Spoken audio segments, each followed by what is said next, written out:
Julho 18, 1 Crônicas 26, verso 12a, 27, verso 34.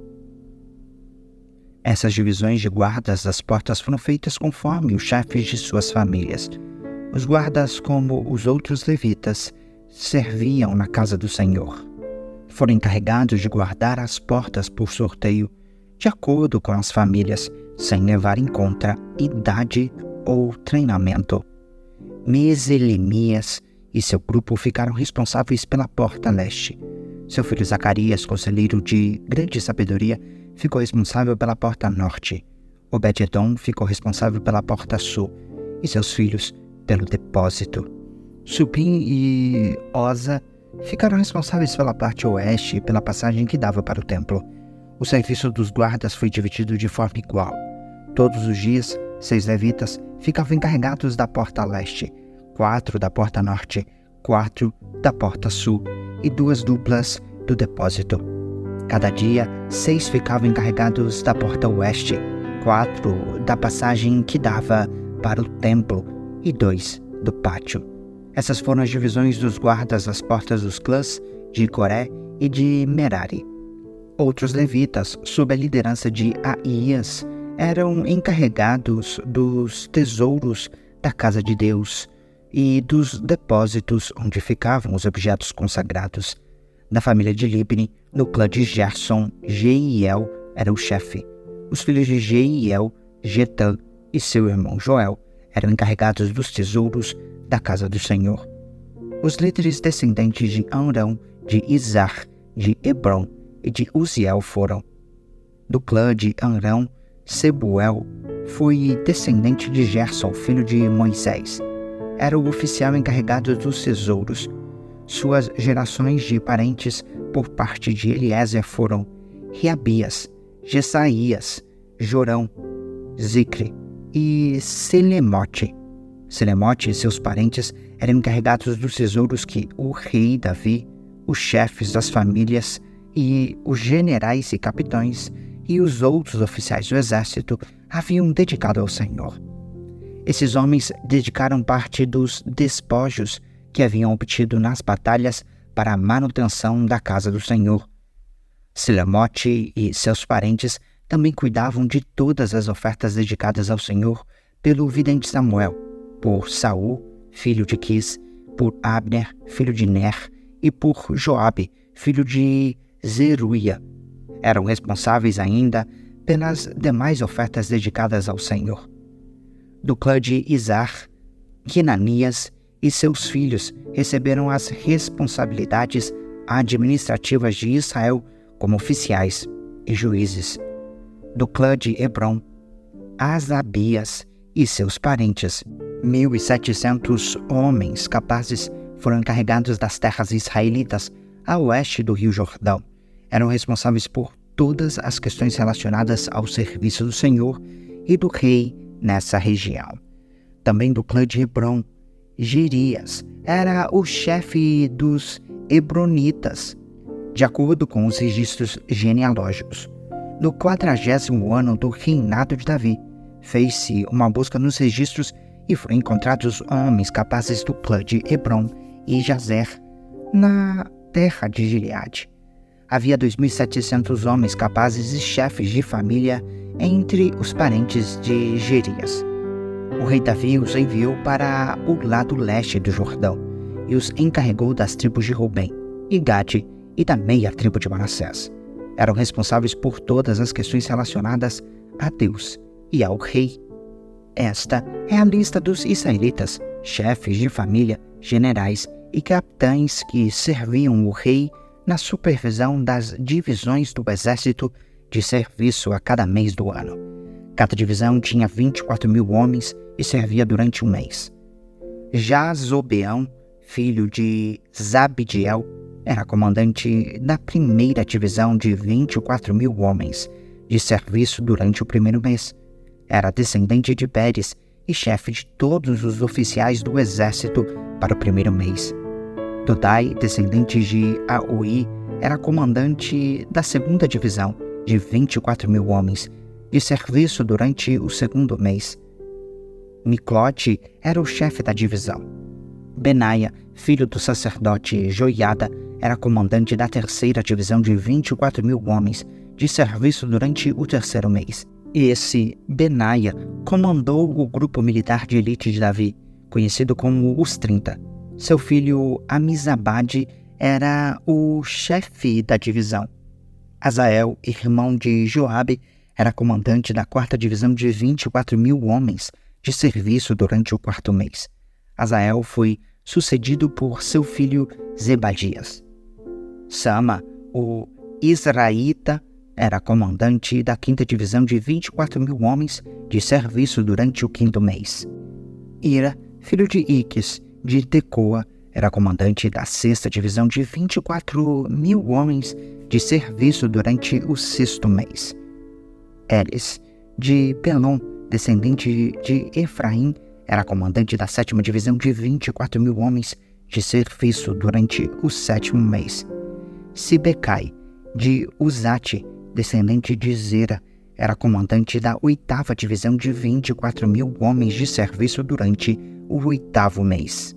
Abiezer, de Anatote, da tribo de Benjamim, era comandante da 9ª divisão de 24.000 homens de serviço durante o 9º mês. Maarai, de Netofate, descendente de Zera, era comandante da 10ª divisão de 24.000 homens de serviço durante o 10º mês. Benaia, de Pireatom, em Efraim, era comandante da 11ª divisão de 24.000 homens de serviço durante o 11º mês. Iled, de Netofate, descendente de Otiniel, era comandante da 12ª divisão de 24.000 homens de serviço durante o 12º mês. Estas foram as tribos de Israel e seus líderes. Da tribo de Rubem, Eliezer, filho de Zicre. Da tribo de Simeão, Cefatias, filho de Maaca. Da tribo de Levi, Asabias, filho de Quemuel. Da tribo de Arão, o sacerdote Zadoque. Da tribo de Judá, Eliú, irmão de Davi. Da tribo de Issacar, Onri, filho de Micael. Da tribo de Zebulon, Ismaías, filho de Obadias. Da tribo de Naphtali, Jeremote, filho de Asriel. Da tribo de Efraim, Oséias, filho de Azazias. Da tribo de Manassés, a oeste, Joel, filho de Pedaías. Da tribo de Manassés, em Gileade, a leste, Ido, filho de Zacarias. Da tribo de Benjamim, Jaziel, filho de Abner. Da tribo de Dan, Azariel, filho de Jeroão. Esses foram os líderes das tribos de Israel.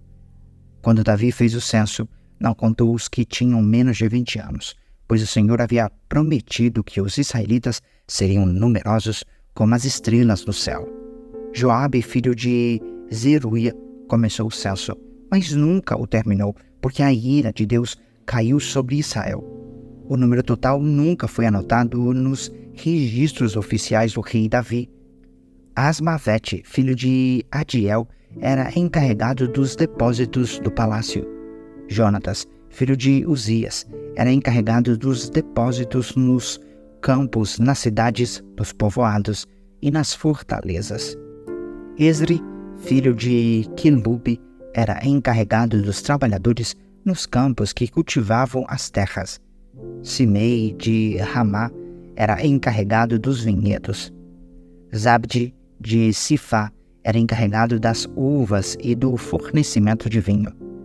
Baal-Anã, de Gederá, era encarregado das plantações de oliveiras e figueiras bravas do rei nas colinas de Judá. Joás era encarregado dos depósitos de azeite. Sitrai, de Saron, era encarregado do gado na planície de Saron. Safate, filho de Adlai, era encarregado do gado nos vales. Obil, o ismaelita, era encarregado dos camelos. Gedias, de Meronote, era encarregado dos jumentos. Jaziz, o agareno, era encarregado das ovelhas. Todos esses oficiais administravam as propriedades do rei Davi. Jonatas, tio de Davi, era conselheiro do rei, homem sábio e também escriba. Jeiel, filho de Aquimone, era responsável por ensinar os filhos do rei. Aitofel era conselheiro do rei. Uzai, o arquita, era amigo do rei. Aitofel foi sucedido por Joiada, filho de Benaia, e por Abiatar. Joabe era comandante do exército do rei. Romanos 4, verso 13 a 5, verso 5. A promessa de que Abraão e seus descendentes herdariam toda a terra não se baseou em sua obediência à lei de Deus, mas sim no fato de ele ter sido considerado justo quando teve fé. Portanto, se a herança prometida é apenas para aqueles que obedecem à lei, a fé é desnecessária e a promessa anulada, pois a lei traz ira sobre aqueles que tentam obedecer a ela. A única forma de não quebrar a lei é não ter lei nenhuma para quebrar.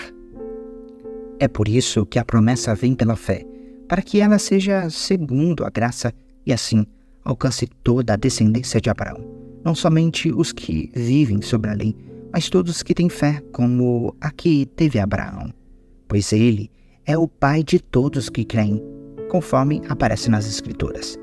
Eu o fiz pai de muitas nações. Isso aconteceu porque Abraão creu no Deus que traz os mortos de volta à vida e cria coisas novas do nada.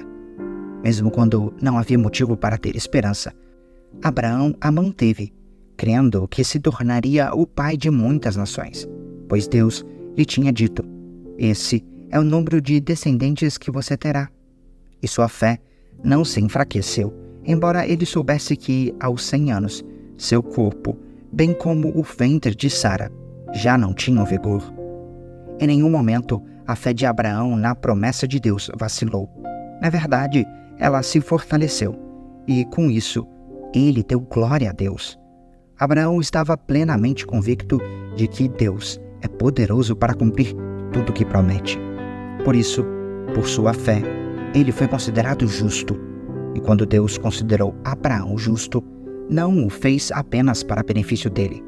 As Escrituras dizem que foi também para nosso benefício, pois elas garantem que também seremos considerados justos por cremos naquele que ressuscitou dos mortos a Jesus, nosso Senhor. Ele foi entregue à morte por causa de nossos pecados e foi ressuscitado para que fôssemos declarados justos diante de Deus. Portanto, uma vez que pela fé fomos declarados justos, temos paz com Deus por causa daquilo que Jesus Cristo, nosso Senhor, fez por nós. Foi por meio da fé que Cristo nos concedeu esta graça que agora desfrutamos com segurança e alegria, pois temos a esperança de participar da glória de Deus. Também nos alegramos ao enfrentar dificuldades e provações, pois sabemos que contribuem para desenvolvermos perseverança, e a perseverança produz caráter aprovado, e o caráter aprovado fortalece nossa esperança, e essa esperança não nos decepcionará, pois sabemos quanto Deus nos ama, uma vez que Ele nos deu o Espírito Santo para nos encher o coração com seu amor. Salmos 14, versos 1 a 7, ao regente do coral, Salmo de Davi. Os tolos dizem em seu coração: não há Deus. São corruptos e praticam o mal, nenhum deles faz o bem. O Senhor olha dos céus para toda a humanidade para ver se alguém é sábio, se alguém busca a Deus. Todos, porém, se desviaram, todos se corromperam. Ninguém fez o bem, nem um sequer. Acaso os que praticam o mal jamais aprenderão? Devoram meu povo como se fosse pão, e nem pensam em orar ao Senhor. Grande terror se apoderará deles, pois Deus está com os que lhe obedecem. Os perversos frustram os planos dos oprimidos, mas o Senhor protegerá seu povo. Quem virá do monte Sião para salvar Israel? Quando o Senhor restaurar seu povo, Jacó dará gritos de alegria, e Israel exultará. Provérbios 19, verso 17. Quem ajuda os pobres empresta ao Senhor. Ele o recompensará.